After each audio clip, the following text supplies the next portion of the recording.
Nuwun sewu lho, Pakde. Sampeyan kuwi nalindra sesembaning para kawula. Tumindaka ngayomi marang para kawulamu, tumindaka dadiya pamangku para kawulamu. Sing jeneng Sang Prabu kuwi tegese batur utawa nglayani karo para kawula, ngono. Dadi lakonana tembung Sang Prabu mau kanthi kowe kuwi dadi baturing para kawula sarta kowe iki isa ngayomi marang para kawula. Nglayani karo rakyatmu kuwi tok layani kanthi becik lan apik, aja malah mbok sia-sia. Makmur lan urane negara kuwi ening tanganing para kawulamu, ora nalendrani. Apa sampeyan arep iso gawe makmur negaramu tanpa pambiyantuning para kawula? Ora iso. Sampeyan ijen, sampeyan menungso. Sampeyan kuwi dudu ponakane sing gawe urip. Ngono. Terus saiki nek sampeyan tumindak angkara Budi Candala tansah ngendhak marang sak pepadaning urip, ngendhak marang para kawula. Apa rumangsa sampeyan iku sesuk ora bakal tekaning pati? Apa dadi ula brungsungi? Ya. Ora. Kabeh sing kumulip, sing rumangkang, sing kedunungan kulit daging, kenjingan nyawa ning donya iki mesti bakal ketemu karo sing jenenging pepati. Mongko tekane kaya maling ora kanyono-nyono. Lha pancen tekai jauh ditekak tenan kok. Ya sabar kok iya. Wah, mestina negara modern kok ana tekak.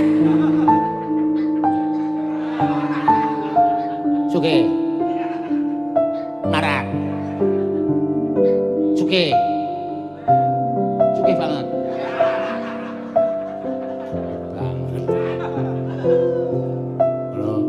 Tekane pati kaya maling, ora kanthi kanyono-nyono.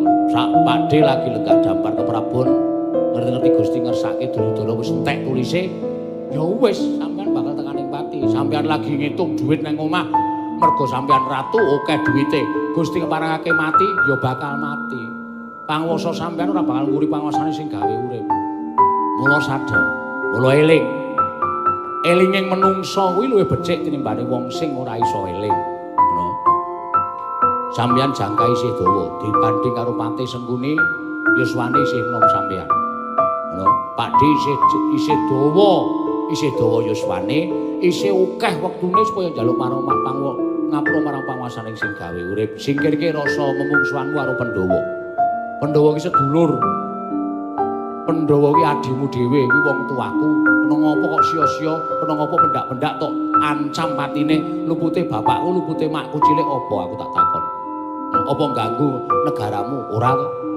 Negara Ngastina mesti besok bakal ana perang gedhe Bratayuda. Tur Pandhawa ora tau ngucik negara Ngastina. Ning mesti tok ancam patine.